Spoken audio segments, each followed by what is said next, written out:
High বন্ধুরা, তোমাদেরকে জানাই শুভ বিকেলে অনেক অনেক ভালোবাসা।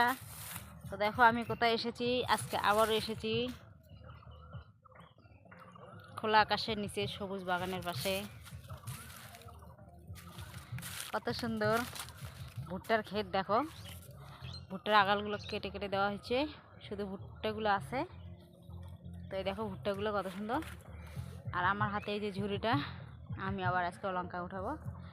তো দেখো এখানে কত সুন্দর একটা জিনিস দেখাই তোমাদের, ঝিঙে গাছ। এই দেখো ঝিঙেগুলো কত সুন্দর ধরছে, এটা পুরোটা ঝিঙে ক্ষেত। কার কার ভালো লাগে ঝিঙে খেতে? ঝিঙের সবজি তো খুব খুব টেস্ট, ভালো লাগে আমার। আর জানি না কার কার ভালো লাগে, মনে হয় তোমাদেরও কারো কারো ভালো লাগবে।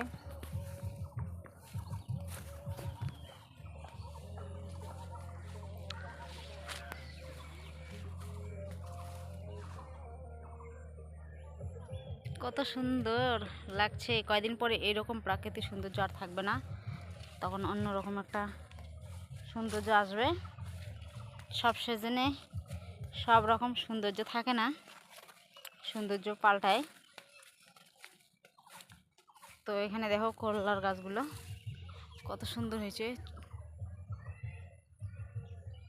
পাতা লতা দিয়ে একদম ভরে গেছে।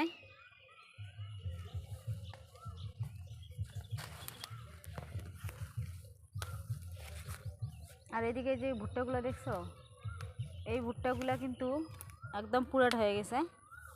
এগুলোকে এখন আর কি তোলা হবে, তারপর মেশিন দিয়ে ভাঙানো হবে।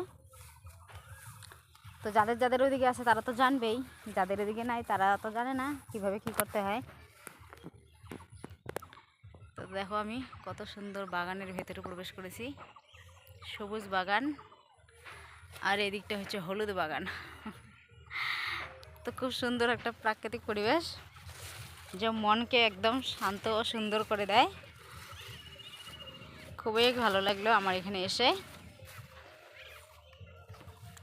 তো এখানে দেখো করলাগুলা আজকে আবারও দেখাবো, ঠিকভাবে দেখানো যাইতেছে না। দেখো এই যে এখানে ধরে ধরে আছে। তো আমি এখন যাব ওই দিকটা লঙ্কা ওঠাবো, কারণ লঙ্কা ওঠানোর কাজ প্রত্যেক দিন এটা তো করতে হবে, নইলে লঙ্কাগুলো বড় বড় হয়, পুরাট হয়, তারপরে লঙ্কাগুলো পেকে যায় না উঠাইলে।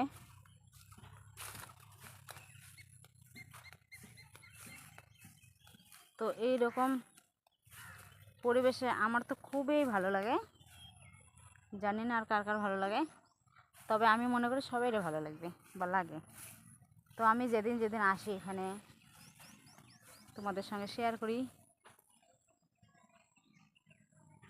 অসাধারণ সৌন্দর্য আসছে, দেখো কার কার ভালো লাগে এরকম সৌন্দর্য, জানি না কার কার ভালো লাগে, তবে আমার তো খুবই ভালো লাগে। তো আমি এখন কটা লঙ্কা উঠাবো।